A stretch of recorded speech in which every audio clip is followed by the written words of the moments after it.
Apakah menurutmu peri yang tidak ternoda ini sangat gemuk? Roh rubah yang mempesona itu terkikik.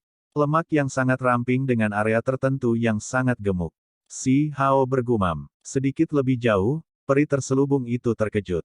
Namun roh rubah itu tertawa. Dia melihat ke arah peri di sisi.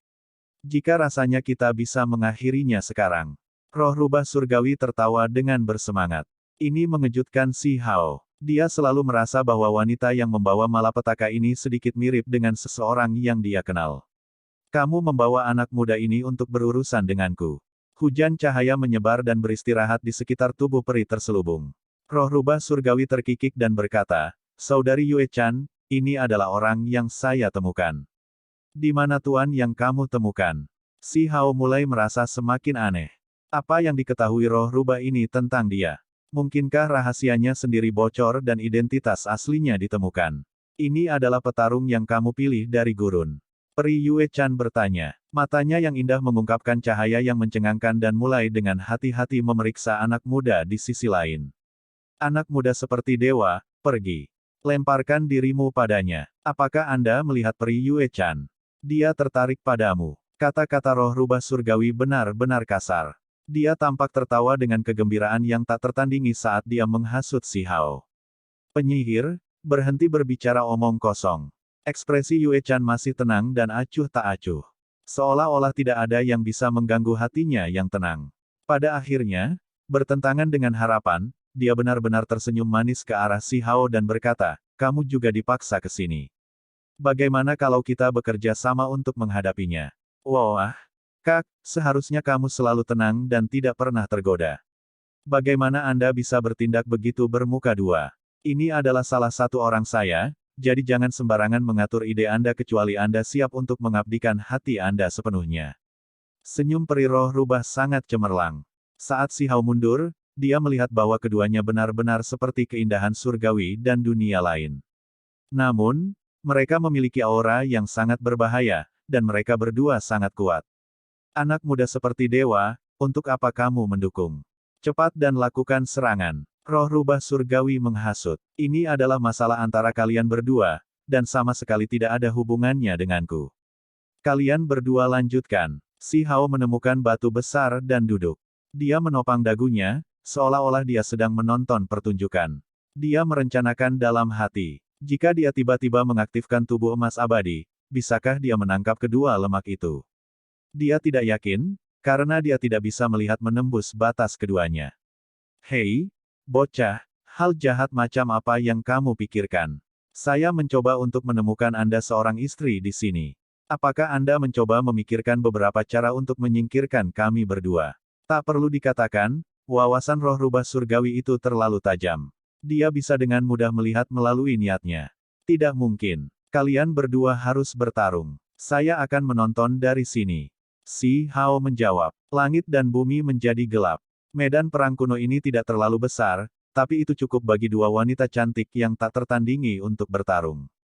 Kakak, kami telah memutuskan bertahun-tahun yang lalu bahwa karena kami berdua telah mencapai puncak dan terkunci dalam jalan buntu, kami dapat menggunakan beberapa cara berbeda untuk bertarung. Peri Yue-chan tertawa dan berkata, kamu benar-benar berpikir dia akan mendengarkan kata-katamu. Kakak, kamu benar-benar bermuka dua. Dia tidak mendengarkan perintah saya, tetapi dia lebih ramah dengan saya. Dia hanya membantuku. Anda seharusnya tidak menggunakan kata-kata untuk menghasut ide-ide yang menyesatkan. Peri roh rubah berkata, apa yang mereka bicarakan? Kedua gendut itu benar-benar sulit dimengerti. Si Hao berkata lembut pada dirinya sendiri. Dia merasa lebih tidak mau terlibat. Apakah kamu tidak mau membantuku? Roh rubah bertanya pada si Hao. Dan kemudian, dia berkata dengan suara lembut, Laut Utara, sarang Kunpeng, menikmati anggur di bawah malam yang diterangi cahaya bulan. Itu kamu. Mata si Hao langsung melebar dan menatap peri roh rubah. Seolah-olah dia sedang melihat hantu. Wajah tanpa cacat itu, penampilan konyol itu, benar-benar mirip dengan penyihir itu saat itu. Tidak heran dia merasa agak akrab setelah mereka melakukan kontak. Apakah ini benar-benar penyihir itu? Perilaku mereka mirip, tetapi penampilan mereka tidak sama. Kau benar-benar membuatku patah hati. Tidak peduli apa bentuk Anda berubah, saya akan tetap mengenali Anda. Namun begitu saya berbalik, Anda berpikir bahwa saya adalah orang asing. Roh rubah menghela nafas pelan. Si Hao tidak percaya kata-katanya sama sekali. Dia merasa bahwa penyihir itu pasti tidak mengenalinya selama pelelangan. Hanya di dalam Greenwood Garden dia mengenalinya. Tempat ini dikenal sebagai domain perang iblis, setara dengan harta tertinggi. Karena tempat inilah dia mengenalimu. Yue Chan mengungkapkan kebenaran dengan kata-katanya. Kakak, kamu harus menyerah pada ide-idemu. Aku dan dia adalah kenalan lama.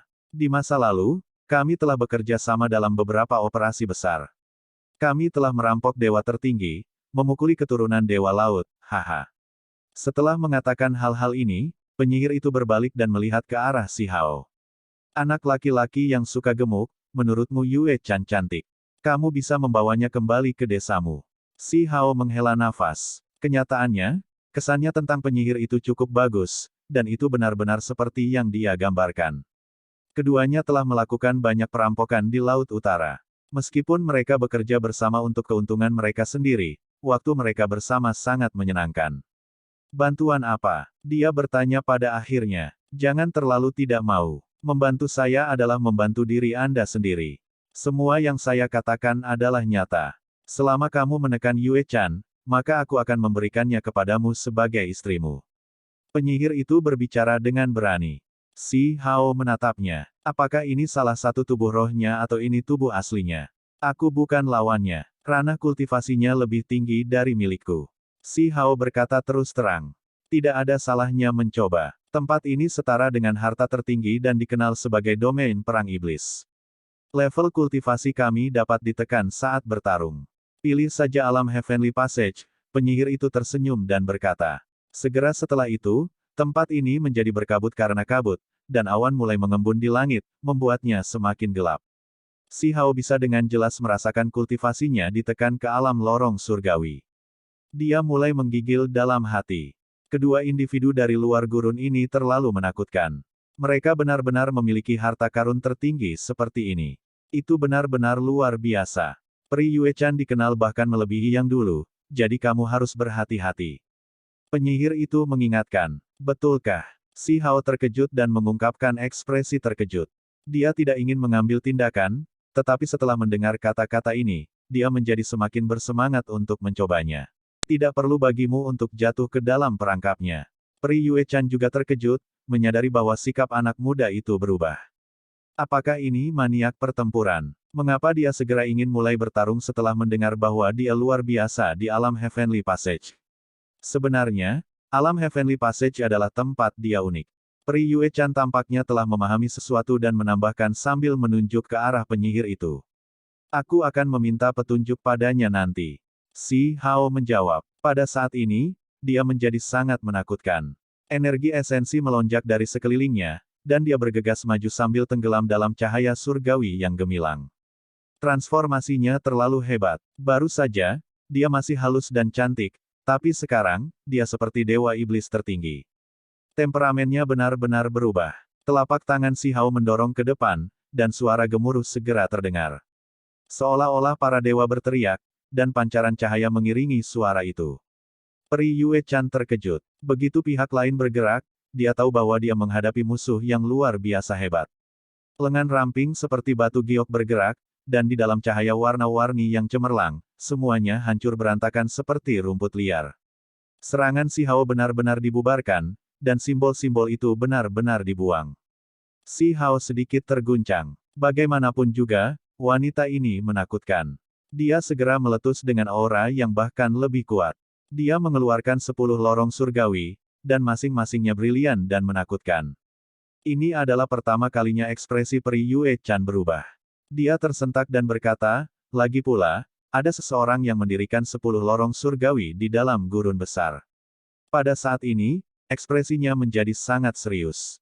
Lengannya yang seperti batu giok bergerak, dan hujan cahaya menyebar dengan panik di udara, mengelilinginya dan membuatnya tampak semakin suci.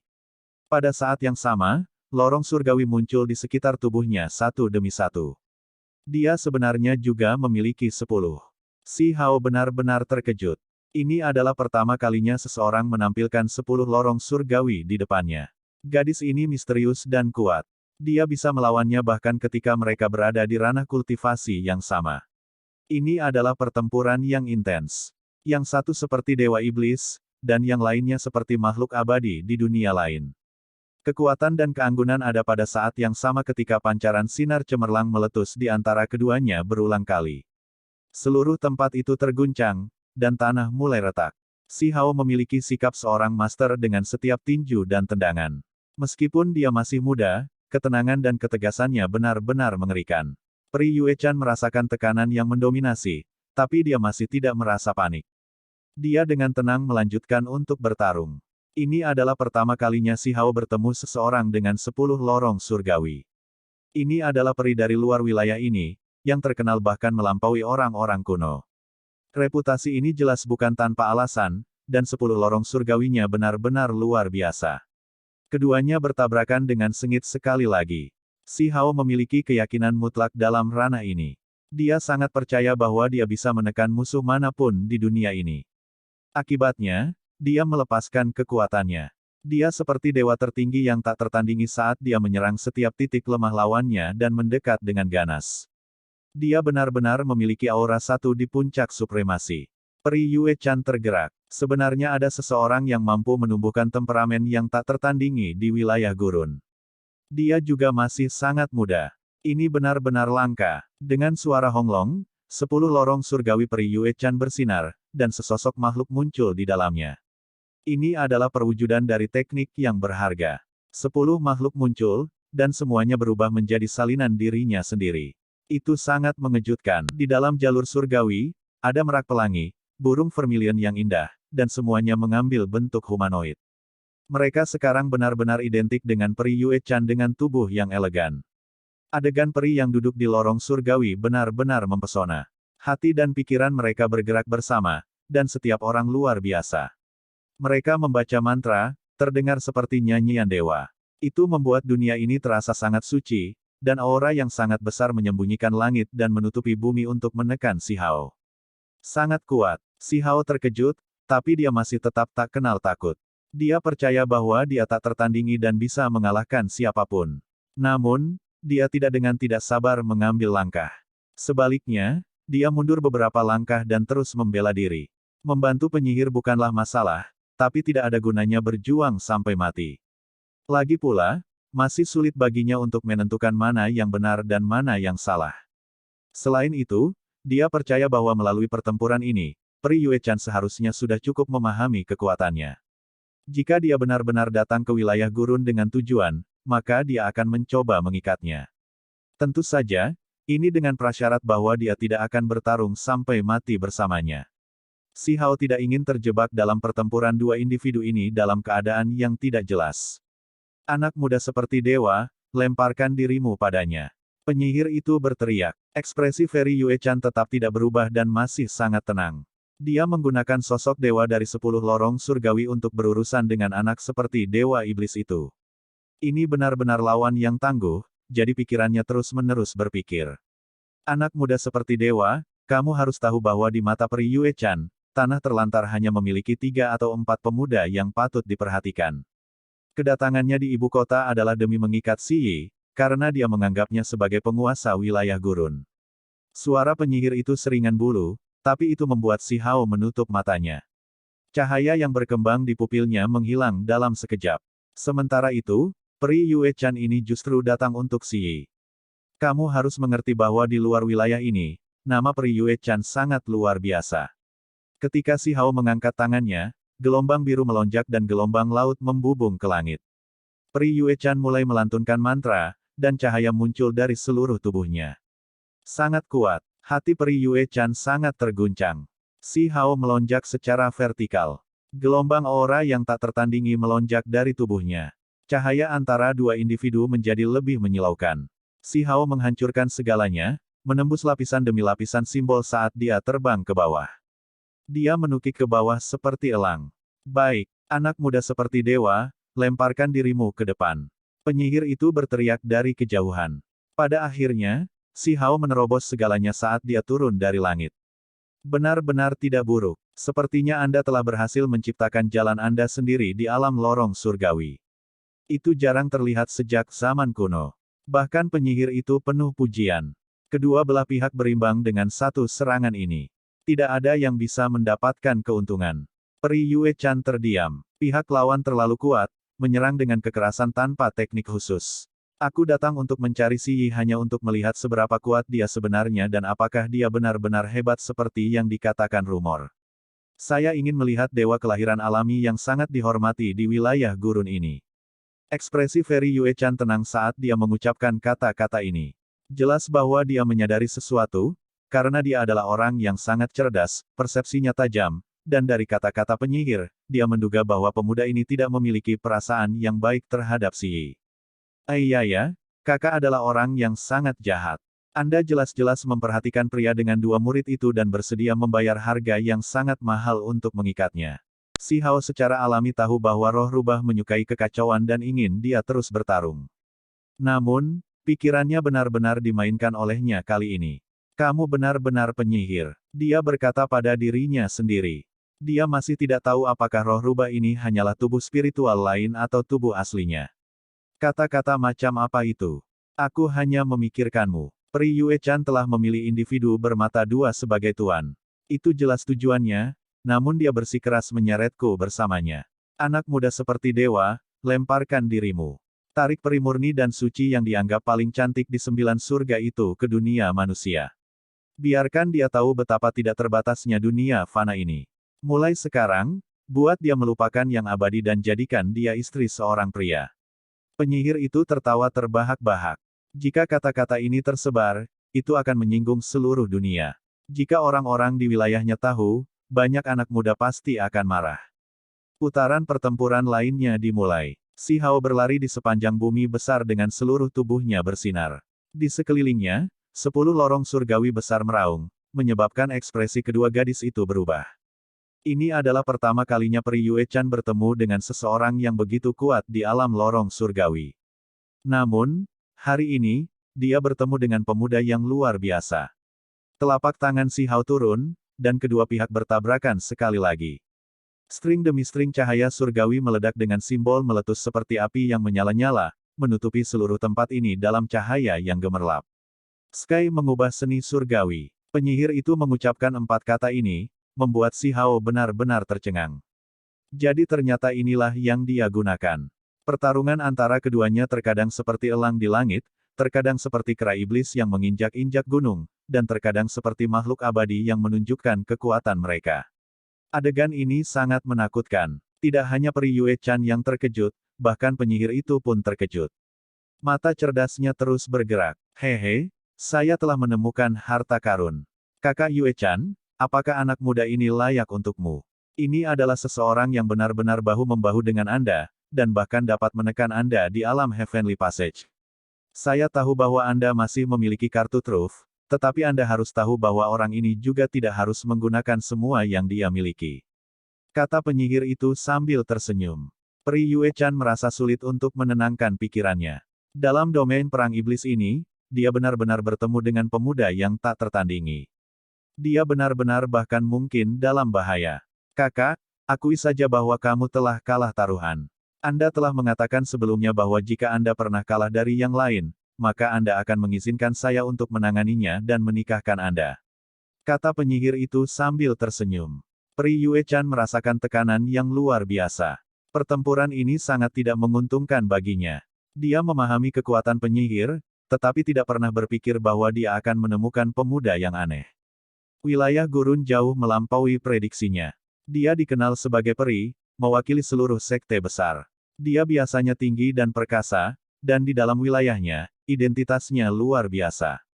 Siapa yang berani mengatakan sesuatu yang tidak senonoh tentang dia? Namun saat ini, penyihir itu berbicara seperti itu untuk menjatuhkannya ke dunia manusia dan mempermalukan sekte tertingginya. Si Hao maju dengan lebih berani. Dengan setiap langkah, dunia akan berdering dengan kebisingan. Auranya menyelimuti gunung dan sungai, dia sulit dihentikan. Hehe, penyihir itu tertawa dan juga mengambil tindakan untuk menjebak lawannya. Ekspresi Peri Yue Chan berubah. Hal-hal yang benar-benar berubah buruk. Dia akan ditangkap. Kakak perempuan, kamu tidak akan kemana-mana. Peri rubah surgawi mendekat. Si Hao juga menyerang dekat.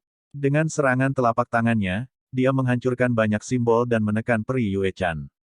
Dengan suara peng, dia meraih salah satu lengan kecantikan yang tak tertandingi. Ada yang tidak beres. Saat itu, peri rubah surgawi disiagakan. Dia menemukan bahwa situasinya tidak normal. Tepat pada saat ini, domain perang iblis terbelah. Garis pancaran pedang melewati awan dari langit, membelah dunia ini. Itu seperti serangan abadi dari surga. Sementara itu, seluruh ruang mulai runtuh. Domain perang iblis menghilang, dan mereka muncul di dunia nyata. Di depan mereka, danau biru beriak. Keindahan yang tak tertandingi memiliki pedang giok di tangannya. Dia mengatasi ruang itu dan meruntuhkan tempat itu. Si Hao merasa bahwa begitu tangannya rileks, tubuh seperti batu giok abadi menghilang menjadi hujan cahaya. Peri Yue Chan, penyihir itu tersenyum dan berkata, "Kakak memang luar biasa, mengembangkan kemampuan surgawi sekte Anda dengan sempurna. Anda sebenarnya telah merekonstruksi diri sejati dengan tubuh spiritual Anda untuk menjadi tubuh asli Anda dalam waktu yang singkat, merebut kekuatan surga dan bumi. Hebat." Ketika Si Hao mendengar apa yang dikatakan, dia segera merasakan getaran di tulang punggungnya. Itu terbentuk hanya dari tubuh spiritual. Itu tidak tampak berbeda dari tubuh yang sebenarnya. Peri Yue Chan luar biasa. Baru saja, dia tidak benar-benar jatuh ke jalan buntu, karena tubuh aslinya selalu di luar. Bahkan penyihir itu tidak bisa menyadari apa yang terjadi. Pertempuran itu tidak berlangsung lama. Tidak banyak orang di tepi pantai yang memperhatikan mereka, tetapi sekarang, mereka melihat ke arah ini. Mereka hanya melihat dua peri berdiri di tepi danau. Semua orang merasa sangat bingung. Ini berlaku untuk Si Hao pada khususnya. Dia bahkan tidak menarik banyak perhatian. Ekspresi Peri Yue Chan tenang tanpa kemarahan. Dia terus-menerus berdiri tanpa ekspresi. Pada akhirnya, dia tersenyum manis dan berkata, "Metode adik perempuan benar-benar tidak buruk." Setelah itu, matanya yang cerah berbalik. Dia mengangguk ke arah Si Hao tanpa niat bertarung. Tidak ada permusuhan. Si Hao mengusap dagunya. Ini benar-benar kejadian yang tidak terduga. Dia sama sekali tidak ingin terjebak dalam perselisihan dua wanita ini, dan tidak pernah berpikir bahwa dia akan mengambil tindakan seperti yang dia lakukan barusan. Apa yang terjadi? Banyak orang tercengang. Tiba-tiba, jaring yang menyilaukan jatuh dari langit, benar-benar mengelilingi peri di bawah. Bahkan Si Hao terjebak di dalamnya. Web itu sangat menakutkan. Ada bintang-bintang berkelap-kelip di dalamnya, dan itu berkilauan dan tembus pandang seperti garis-garis sungai bintang yang terjalin. Seluruh danau dikelilingi. "Tuan muda keluarga kami ingin mengundang dua peri sebagai tamu." Suara itu ditransmisikan dari surga.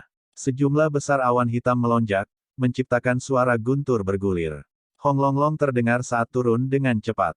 Banyak karakter hebat akan menjadi gulma busuk. Ajaran pemilik Archaic Divine Mountain Anda agak kurang. Jika dia tahu bahwa ahli warisnya menyebabkan masalah seperti itu, dia pasti akan sangat marah. Penyihir itu mencibir. Pada saat yang sama, Peri Yue Chan mengambil tindakan. Pedang dalam dirinya telah memancarkan cahaya surgawi yang mempesona dengan suara Qi, membelah langit dengan ketajaman yang tak tertandingi. Sebuah artefak berharga muncul di tangan penyihir, membentuk matahari. Dia melompat ke udara, dan dengan goyangan lembut, keempat arah mulai bergetar, dan kilat dari 9 langit menyambar. Jaring besar itu langsung dihancurkan oleh kedua peri. Pada saat yang sama, pedang surgawi Peri Yue Chan dan artefak berharga penyihir bergetar, benar-benar menyebarkan awan di langit. Sinar cahaya surgawi yang tak berujung terjalin. Apa? Seberapa kuat artefak berharga itu? Semua orang khawatir. Mereka semua sangat terguncang. Jaring itu pasti kelas raja yang mulia, dan orang bisa membayangkan status orang yang menggunakannya.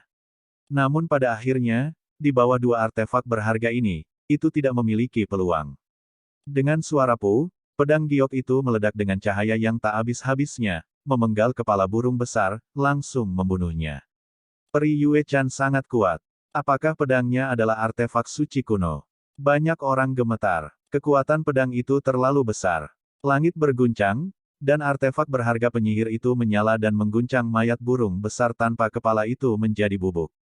Tidak ada yang tertinggal. Setelah itu, dua artefak berharga kembali ke tubuh pemiliknya. Mereka berdiri di dalam danau biru seperti peri yang anggun. Kedua individu itu jauh dan tak tertandingi. Banyak orang terguncang. Kedua wanita ini terlalu kuat, benar-benar cantik surgawi.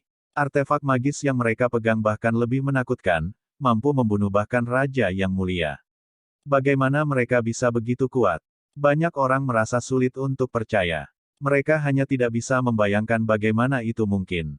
Bahkan jika pemuda tertinggi Xi Yi menjadi seusia mereka, dia hanya akan mirip dengan mereka, kan? Apakah dia bisa menjadi lebih kuat? Ada banyak orang yang menghirup udara dingin. Mereka sangat mengagumi kekuatan kedua gadis ini. Meskipun seperti ini, mereka masih cantik sampai tingkat yang abadi. Sangat sulit untuk menemukan orang lain yang secantik mereka berdua. Mereka seperti dua dewi tertinggi yang telah memasuki dunia manusia. Semakin banyak orang menjadi terkejut. Mereka tahu bahwa keduanya berasal dari luar wilayah ini, jadi keduanya mungkin adalah pemuda tertinggi yang paling kuat di luar sana, kan? Kalau tidak, mengapa mereka memasuki wilayah gurun seperti ini? Keduanya cantik luar biasa, tetapi status mereka luar biasa dan kekuatan mereka juga luar biasa. Itu membuat anak-anak muda menghela nafas, karena mereka hanya bisa menonton dan tidak mendekat. Mereka yang memiliki ide sebelumnya sekarang semua diam. Mereka semua jenius dengan status hebat di dalam ibu kota, tetapi mereka tidak ada apa-apanya dibandingkan dengan dua wanita ini. Kedua gadis itu tidak lagi saling berhadapan dalam konflik. Mereka berada di saling pengertian dengan tak satu pun dari mereka mengambil tindakan.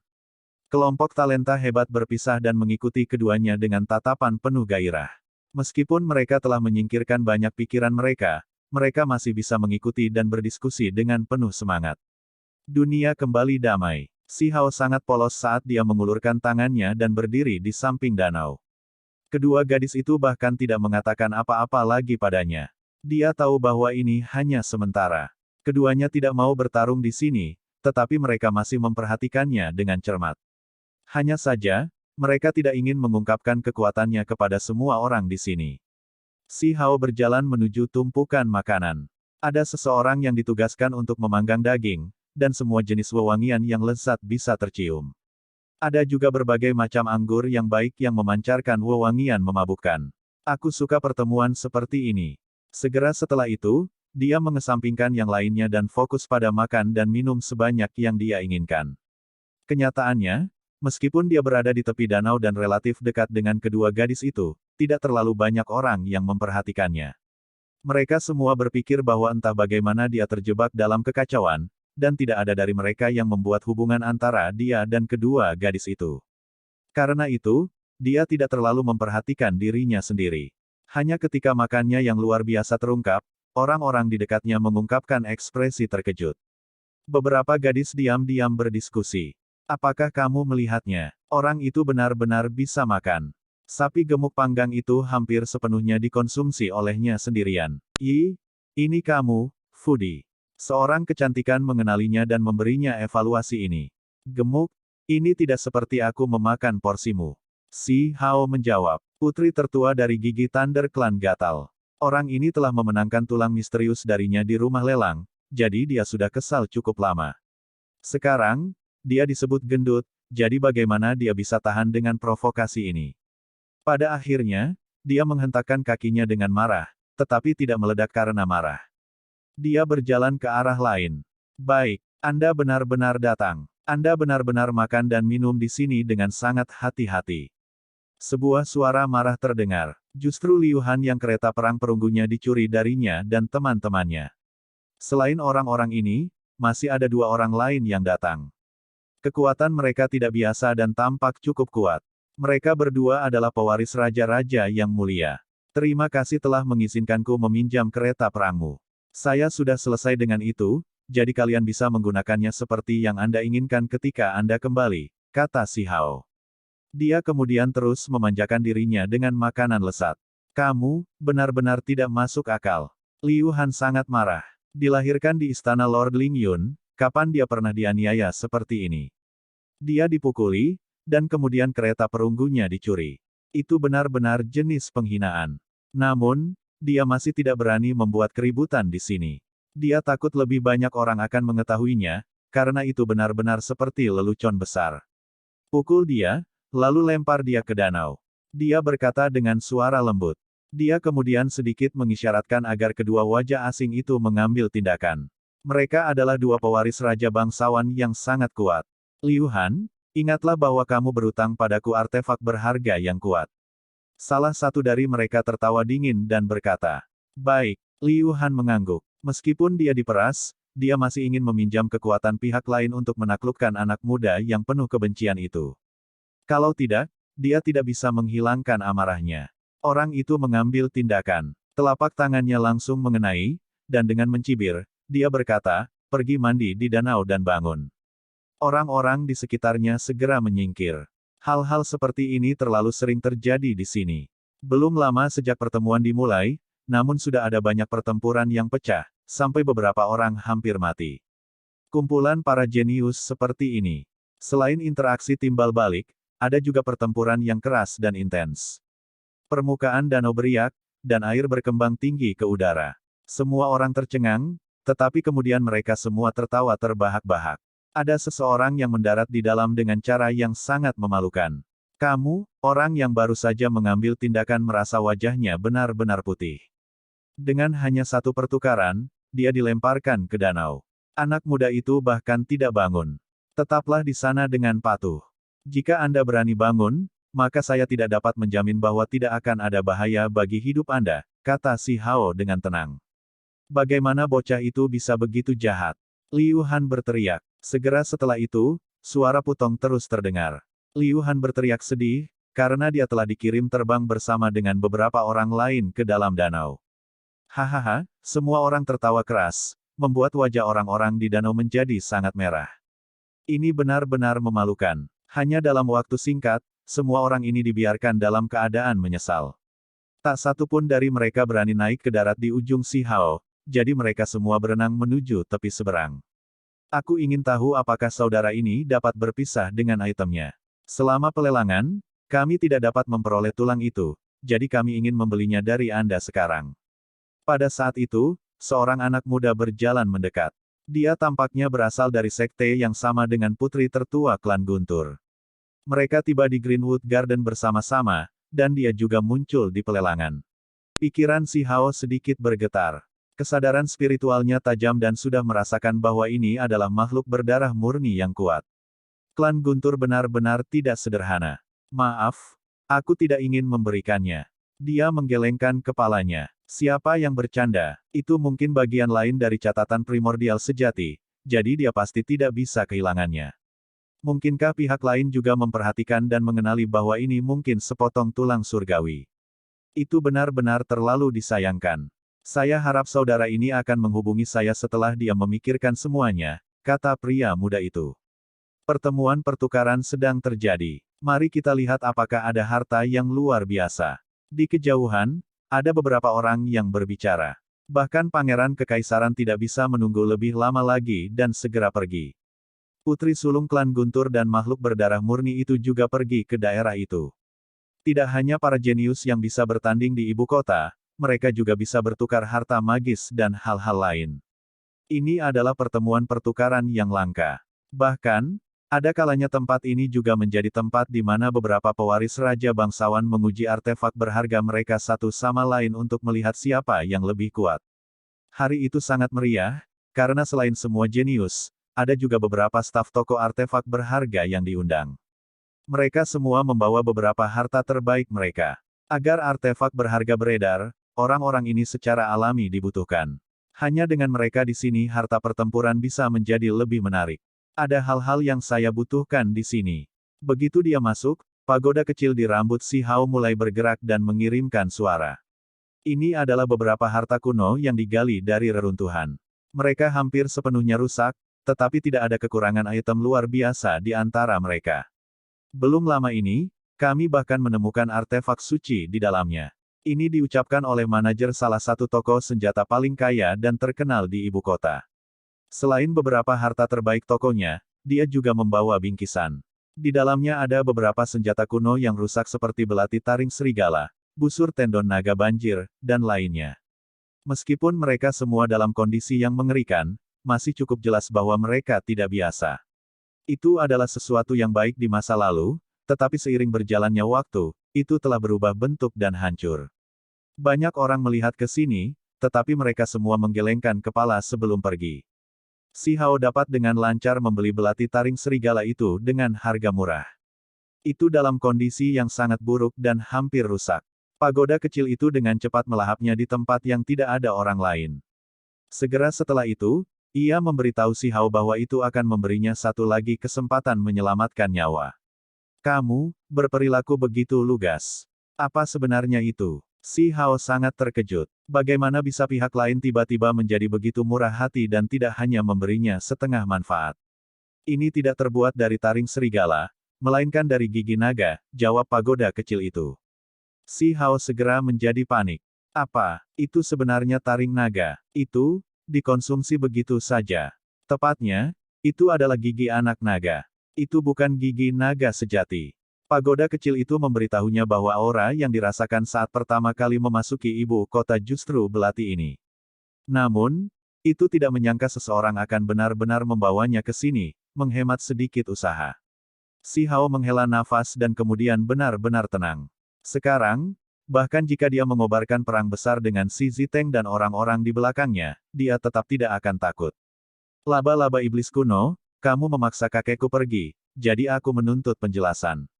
Suaranya sangat lembut saat dia berbicara pada dirinya sendiri. Sekarang, dia tidak akan takut lagi mengungkapkan identitas aslinya. Dia bisa menimbulkan kekacauan mutlak di dalam ibu kota dan memajukan rencananya. Kakek, aku ingin memberitahumu bahwa aku masih hidup. Aku masih di dunia ini. Anda tidak perlu menunggu lebih lama lagi, karena Anda akan segera mendengar berita tentang saya. Si Hao mengepalkan tinjunya dengan erat. Aku sudah menunggu begitu lama, jadi mengapa aku tidak bisa menunggu lebih lama lagi? Si Hao bergumam dan menenangkan dirinya dalam waktu singkat. Apakah mangkuk ini juga merupakan artefak berharga? Si Hao cukup terkejut menemukan mangkuk tembikar pecah yang berwarna keabu-abuan dan tidak berkilau. Kamu harus tahu, anak muda, bahwa hal terbaik adalah yang paling dekat dengan kesederhanaan dan sifat aslinya. Aku akan menunjukkan kepadamu kekuatannya. Orang tua dari toko artefak berharga berbicara kepada Si Hao sambil tersenyum. Si Hao menemukan bahwa mangkuk ini tidak buruk juga dan ingin berkonsultasi dengan pagoda kecil untuk nilainya. Ini jauh lebih dari yang terlihat. Dengan satu pandangan, dia menemukan sesuatu yang tidak biasa tentang itu. Ini mungkin tiruan, tetapi bahan surgawi terletak di dalam mangkuk tembikar ini. Si Hao berkata pada dirinya sendiri dalam pikirannya. Tidak peduli apa, mangkuk ini pasti sepadan dengan harga yang terlalu tinggi pada labelnya. Si Hao mengambil bagian dalam penawaran juga. Aku akan menukarnya dengan 5 keping besi dunia bawah, kata seseorang. Ini adalah keturunan seorang bangsawan bernama Gu Lingyu. Aku akan menawarkan 5 mutiara esensi darah. Kata Si Hao. Tak perlu dikatakan, dia juga tidak akan melewatkan mangkuk itu. 6 keping besi dunia bawah, kata Gu Lingyu, keturunan penguasa, dengan suara dingin. 6 mutiara esensi darah. Si Hao tidak menunjukkan tanda-tanda keraguan-raguan dan mengeluarkan mutiara merah-merah seukuran kepala manusia yang berkilau dalam cahaya warna-warni. Kamu, tidak tahu apa yang baik untuk dirimu sendiri. Gu Lingyu menatapnya dan pergi dengan marah. Si Hao tidak memperhatikannya dan akhirnya berhasil memenangkan penawaran. Dia membalik mangkuk itu berulang-ulang di tangannya dengan penuh kepuasan. Item itu sendiri adalah artefak berharga yang kuat, belum lagi memiliki manfaat lain. Dia menyempurnakannya dengan hati-hati dan memusatkan seluruh hatinya ke dalam meditasinya. Dia mencoba memahami teknik aktivasinya dan memanjakan dirinya sepenuhnya dalam prosesnya, hampir kehilangan jejak dunia di sekitarnya. Untuk seseorang yang telah mencapai levelnya, dia tidak perlu lagi menghabiskan waktu berhari-hari untuk menguasai metodenya. Dia bisa menggunakannya segera setelah mangkuk itu jatuh ke tangannya. Hanya butuh beberapa saat baginya untuk mencapai pemahaman yang menyeluruh. Mangkuk ini benar-benar sepadan dengan harganya. Setelah mempelajarinya dengan cermat, Si Hao terkejut, karena mangkuk ini sangat kuat dan cocok untuk dia gunakan di ibu kota. Anak muda, tidakkah kamu pikir kamu terlalu mendominasi? Saya melihat Anda melemparkan Liu Han dan teman-temannya ke danau beberapa waktu yang lalu, dan sekarang Anda merampok artefak magis orang lain. Tidakkah kamu pikir kamu sudah melangkah terlalu jauh? Seorang wanita muda mendekatinya pada saat ini. Dia ditemani oleh beberapa orang lain, di antaranya adalah mantan pesaingnya Gu Lingyu. Saya mengikuti aturan dan memenangkan tawaran. Bukankah ini bukan urusanmu? Si Hao tidak bisa diganggu untuk berurusan dengan mereka. Kami menemukan Anda agak terlalu arogan. Aku belum pernah melihatmu di sekitar ibu kota sebelumnya. Dari mana kamu berasal? Wanita itu tidak terlihat buruk, tetapi berbicara dengan cara yang agak ceroboh. Kakak perempuan Gu mengajukan pertanyaan padamu. Kenapa kamu tidak menjawabnya? Seseorang di sampingnya berteriak padanya. Si Hao sekarang menyadari bahwa orang-orang ini ada di sini untuk mendukung Gu Lingyu, dan wanita itu tampaknya adalah kakak perempuannya. Si Hao merasa tidak bisa berkata-kata atas reaksi mereka. Gu Linglong kembali. Seru seseorang dengan terkejut. Wanita muda itu sangat kuat dan jelas merupakan sosok terkenal di kalangan generasi muda ibu kota. Kalau tidak, adik laki-lakinya tidak akan meminta bantuan padanya. Linglong, kamu kembali. Tidak jauh dari sini, beberapa wanita bangsawan ibu kota terkejut melihatnya di sini.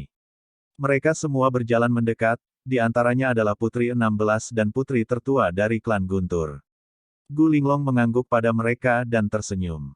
Mereka yang menemaninya sekarang mengejek si Hao sekarang. Katakan sesuatu. Nona Gu mengajukan pertanyaan padamu. Apakah ada yang salah dengan kepalamu? Si Hao merasa tidak perlu menunjukkan kesopanan dan menanggapi dengan kata-kata seperti itu. Wajah individu itu menjadi pucat. Bahkan Gu Linglong terkejut mendengar ini. Meskipun datang sendiri ke sini, remaja ini tidak menunjukkan rasa takut sama sekali. Dia memang sosok yang tangguh. Apakah dia tidak pernah mendengar tentang kehebatannya sebelumnya?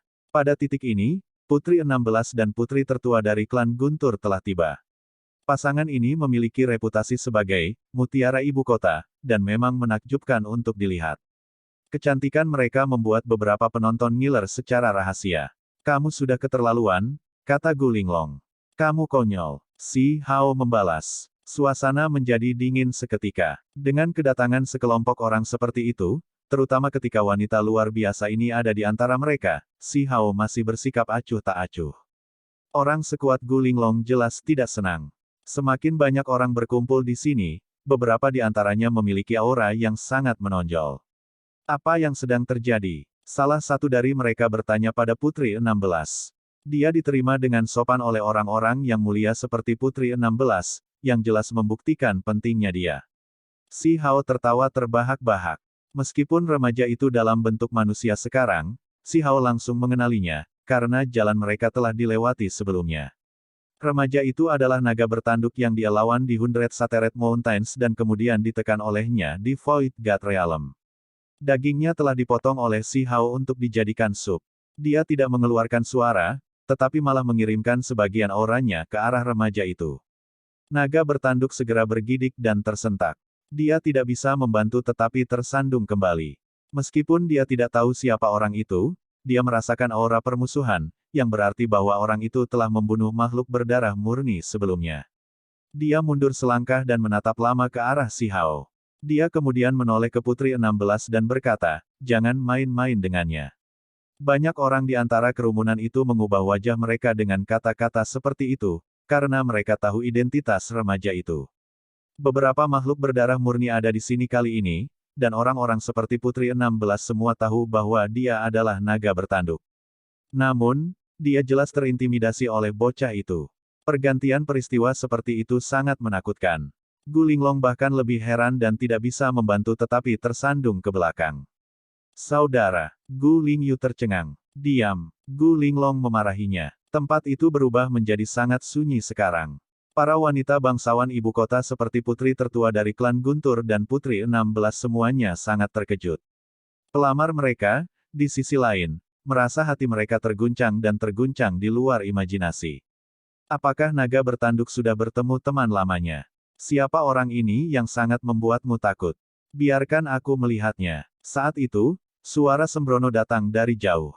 Kerumunan hampir melompat mendengar suara ini, karena itu jelas milik makhluk berdarah murni. Pada saat yang sama, seorang pemabuk berteriak dengan nada marah dari arah yang sama. Menurut Danau Roh Iblis, siapa mereka?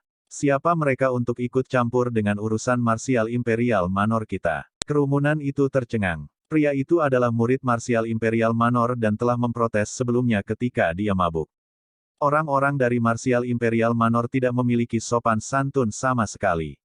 Yang disebut Dewa Iblis hebat itu akan kehilangan nyawanya. Anda tidak dalam posisi untuk berbicara sampah sekarang. Orang dari Danau Roh Iblis berjalan dengan seringai di wajahnya. Apakah kamu laba-laba iblis? Siapa yang memberimu hak untuk berbicara sampah di sini? Si Hao berbicara saat dia menoleh ke pria itu dengan tatapan dingin.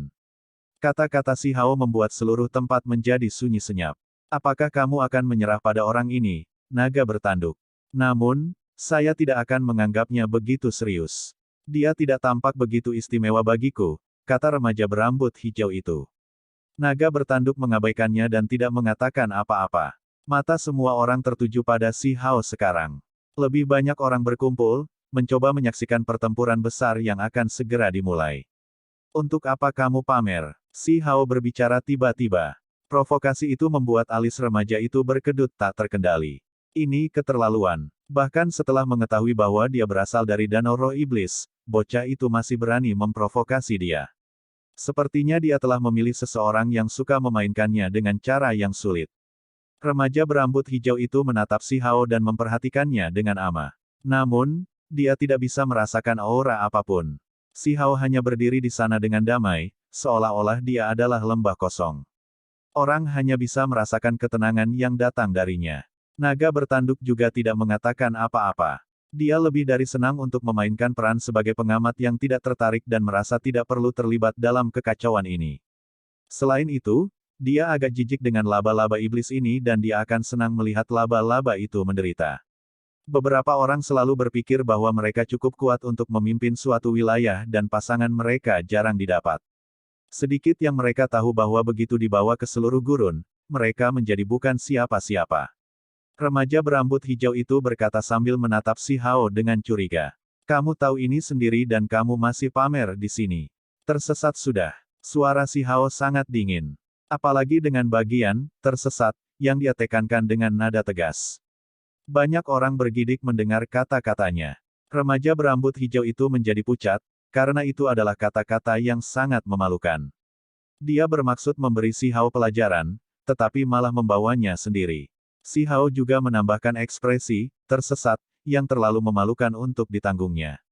Dia berteriak dengan wajah cekung. Apakah kamu tahu dengan siapa kamu berbicara? Bukankah kamu hanya seekor laba-laba? Si Hao berbicara dengan nada paling santai dan dengan tatapan paling menghina. Dia telah melakukan banyak pertempuran dengan makhluk berdarah murni dan bahkan memakan luan biru di Laut Utara. Semangat juang yang tak tertandingi telah lama muncul, yang membuatnya acuh tak acuh ketika menghadapi makhluk dari pegunungan Divine Archaik sekarang. Kerumunan di sekitarnya, bagaimanapun, semua mengubah wajah mereka pada kata-kata seperti itu. Bocah itu sangat tangguh sehingga dia benar-benar memandang rendah makhluk dari Danau Roh Iblis. Ini adalah langkah yang sangat agresif. Semua orang tahu bahwa pertempuran yang menakutkan akan segera dimulai. Kamu meminta kematian, teriak remaja berambut hijau itu. Dia mengangkat matanya dan kemudahan telah benar-benar hilang. Bagaimanapun, dia hanya seorang remaja dan tidak bisa mengendalikan emosinya dengan baik. Hanya sendiri. Tersesatlah jika kamu masih ingin hidup. Si Hao mencibir dengan suara tanpa henti. Dia tidak pernah takut membuat keributan. Katanya bagus. Hebat. Benar-benar indah. Aku sudah lama membenci laba-laba itu. Menurut mereka siapa yang bertindak begitu liar di Martial Imperial Manor? Nyah. Pemabuk itu tertawa terbahak-bahak di kejauhan dan tersandung. Beberapa orang muncul di sampingnya, tampak khawatir. Mereka segera mendukungnya dan membawanya keluar menuju pintu keluar, takut mendapat masalah serius. Orang-orang dari Martial Imperial Manor bosan hidup dan tidak punya alasan untuk hidup lagi. Teriak remaja berambut hijau itu. Dia sudah sangat kesal dengan si Hao yang arogan. Kamu pikir kamu siapa sih? Kembalilah ke Danau Roh Iblismu dan tunggu kakek 15 memusnahkanmu. Pemabuk itu berteriak kembali. Kerumunan itu tercengang. Jelas, mereka tahu tentang insiden di Martial Imperial Manor, tetapi mereka tidak pernah mengharapkan konflik mencapai tingkat seperti itu. Dewa Iblis Agung ditakdirkan untuk dipenggal kepalanya dan mati dengan menyedihkan. Dia tidak berarti apa-apa bagi Danau Roh Iblis. Beraninya orang sepertimu berbicara omong kosong di sini. Aku akan membunuhmu. Remaja berambut hijau itu akhirnya bergerak. Dia menyadari si Hao sulit untuk dihadapi dan tidak langsung menoleh padanya. Sebagai gantinya, dia ingin membunuh orang-orang dari Martial Imperial Manor terlebih dahulu, lalu bertarung dalam pertempuran yang menentukan dengan si Hao. Dia perlu memotong beberapa kepala dan memercikkan darah untuk menghilangkan rasa malu. Dia ingin menunjukkan kekuatannya dan menjaga martabatnya. Namun, dia baru saja mengangkat tangannya ketika sosok lain menyapu dan menghalangi jalannya. Sebuah suara mencibir. Ini adalah ibu kota umat manusia. Anda tidak lain hanyalah laba-laba. Beraninya kau mengendurkan lidahmu. Anda meminta kematian. Keheningan melanda tempat itu. Semua orang sangat terguncang oleh Si Hao, karena pemuda itu jauh lebih tangguh dari yang mereka duga. Dia tidak hanya memarahi laba-laba, tetapi sekarang telah mendekat dan memandang rendah dia. Laba-laba iblis langsung marah dan tidak tahan lagi. Semua rambut hijaunya tiba-tiba meletus, berubah menjadi sungai hijau panjang yang diliputi cahaya yang berkembang. Si Hao tampak benar-benar dingin dan terpisah. Kakinya tidak bergerak, melainkan langsung mengangkat tangannya untuk meraih keluar. Dia tidak mencoba menghindar sama sekali saat simbol hijau memenuhi langit. Suara gemuruh mulai berdering melalui ruang di sekitar mereka. Semua orang tahu betapa menakutkannya rambut hijau itu. Itu bisa dengan mudah menghancurkan artefak berharga dan juga bisa dianggap sebagai jenis senjata yang menakutkan. Sebuah ledakan terdengar dari udara. Rambut mulai menerangi dan dibagi menjadi 10 segmen. Mereka bergegas menuju lengan Si Hao seperti ular. Simbol memenuhi langit, sepenuhnya menenggelamkan area itu dengan cahaya surgawi hijau. Semua orang mundur ketakutan. Laba-laba iblis ini terlalu kuat. Itu menggunakan teknik pembunuhan yang luar biasa segera setelah tiba. Simbol-simbol yang diciptakan membuat tanah bergetar dan telaga biru semrawut. Kekuatan surgawi terlalu ganas. Hanya dalam sepersekian detik, cahaya biru padam. Pemuda di tengah menamparkan, benar-benar memelintir 10 ular rambut hijau itu. Mereka jatuh ke tanah dengan cara yang sederhana dan langsung. Selain itu, pada saat yang sama, telapak tangannya menekan ke depan dengan cara yang sombong dan kuat. Sebuah telapak tangan berukuran besar batu giling langsung menabrak pemuda berambut hijau. Laba-laba iblis meraung marah. Itu benar-benar tidak bisa mentolerir pelecehan lawannya. Pihak lain terlalu meremehkannya, benar-benar melakukan semua ini tanpa bergerak. Tangan kirinya diletakkan di belakangnya, dan dari awal hingga akhir, dia hanya menggunakan satu tangan. Kedua telapak tangannya didorong keluar untuk memberi pelajaran kepada lawannya, lebih baik mematahkan lengan anak muda itu dan menjadikannya lelucon sebagai gantinya. Individu berambut hijau ingin Si Hao menderita. Namun, hanya dalam waktu singkat, dia merasa gemetar. Dia memiliki firasat bahwa segala sesuatunya akan berakhir sangat buruk. Telapak tangan yang dengan santai didorong keluar sangat kuat. Telapak tangan berukuran batu giling besar menyegel gerakannya, dan seolah-olah sebuah gunung dibanting ke bawah. Anak muda berambut hijau itu dikirim terbang oleh telapak tangan seukuran batu giling emas yang sangat besar itu. Dia memuntahkan seteguk besar darah, dan seluruh tubuhnya bergetar hebat. Matanya penuh dengan keterkejutan dan keengganan. Jika dia tidak menarik kembali telapak tangannya pada saat yang genting, simbol yang tak habis-habisnya akan langsung mematahkan tangannya. Batu gilingan berukuran emas besar itu terlalu kuat. Itu memiliki kekuatan yang menakutkan dan luar biasa. Pemuda berambut hijau itu bertabrakan dengan batu besar, dan baru saat itulah penerbangannya berhenti. Darah mengalir dari mulutnya, dan di belakangnya, batu raksasa itu dengan cepat terbelah sebelum meledak. Hasil ini membuat hati semua orang bergetar. Ini terlalu ganas dan sombong. Semua orang mulai melihat ke arah Si Hao dengan wajah penuh kejutan.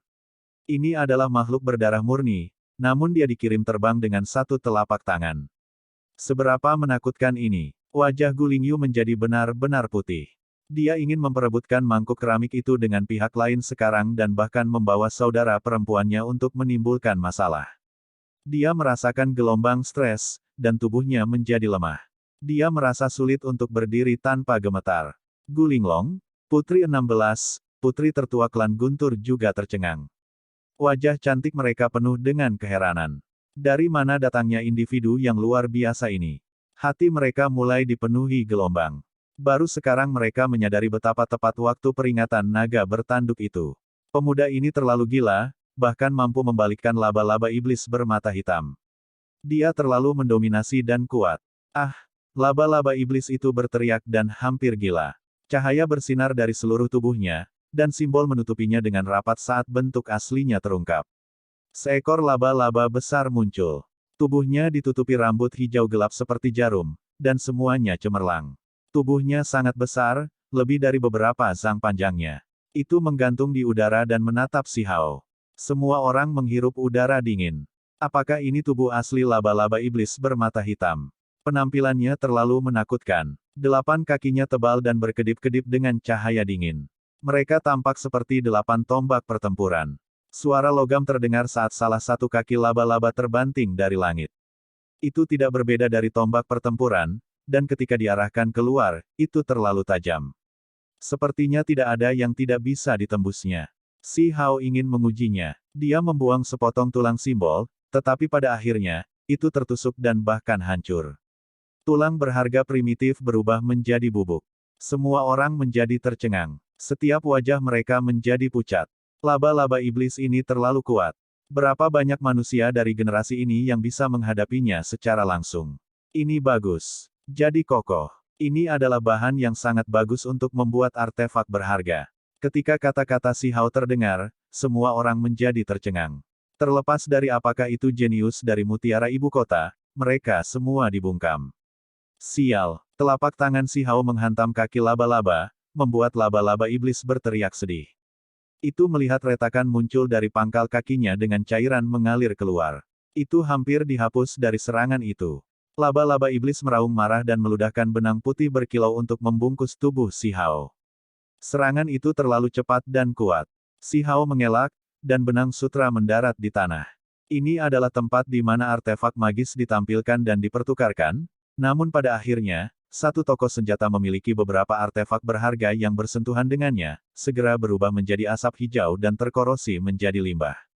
Sangat menakutkan. Semua orang merasakan ketakutan yang luar biasa. Laba-laba iblis berteriak marah. Itu meludahkan helai demi helai sutra, seolah-olah sungai berbintang mengalir keluar. Mereka menjalin menjadi jaring besar yang diringkas dari rantai surgawi. Itu sangat menyilaukan karena menutupi si Hao. Simbol tak berujung mengalir keluar dari tubuh si Hao, tiba-tiba membentuk api. Itu mulai menyala. Dia seperti dewa perang saat dia melemparkan dirinya ke depan. Dia tidak mengaktifkan teknik berharga apapun, melainkan menggunakan teks tulang paling mendasar dari catatan primordial sejati untuk menciptakan kobaran api untuk melawan kemampuan surgawi alami lawannya. Ini adalah nyala energi esensi paling murni yang bisa membakar segalanya. Rantai surgawi di langit hancur, dan sungai-sungai sutra berbintang yang cemerlang dan gemerlap itu dibakar. Laba-laba iblis berteriak keras, karena tidak pernah berpikir bahwa manusia yang tidak lebih tua dari dirinya akan sangat menakutkan. Dengan tendangan dari si Hao, seolah-olah pilar emas yang menopang langit menghantam tubuh laba-laba iblis. Itu bisa dengan jelas mendengar tubuhnya mengeluarkan suara kaca dan pecah. Itu mengeluarkan teriakan keras saat terbang keluar. Seluruh tubuhnya berlumuran darah, dan tidak bisa lagi memanjat. Bahkan tidak pada tingkat transformasi roh yang sempurna, namun dia berani bertarung melawanku. Si Hao berkata dengan tenang. Kesombongan semacam ini dan kata-kata ini segera menundukkan semua orang di sana. Anda harus memahami bahwa dia bahkan tidak tampak berusia lebih dari 13 atau 14 tahun, namun dia telah mencapai batas mutlak transformasi spiritual. Ini terlalu menantang surga, kecepatan yang bahkan lebih cepat daripada budidaya makhluk berdarah murni. Bagus, luar biasa. Rasanya sangat enak. Pemabuk dari Martial Imperial Manor berteriak. Si Hao mengangkat tangannya, dan dari telapak tangannya muncul mangkuk kecil. Ini melepaskan untaian cahaya, dan dengan suara sua, laba-laba dikumpulkan di dalam. Dengan cepat menyusut dan masuk ke dasar mangkuk. Salah satu dari 5 racun kuno, penting bahkan ketika menyempurnakan obat-obatan surgawi. Ini obat yang penting. Dia diam-diam berkata pada dirinya sendiri. Laba-laba yang begitu kuat sekarang hanya memiliki panjang 1 inci.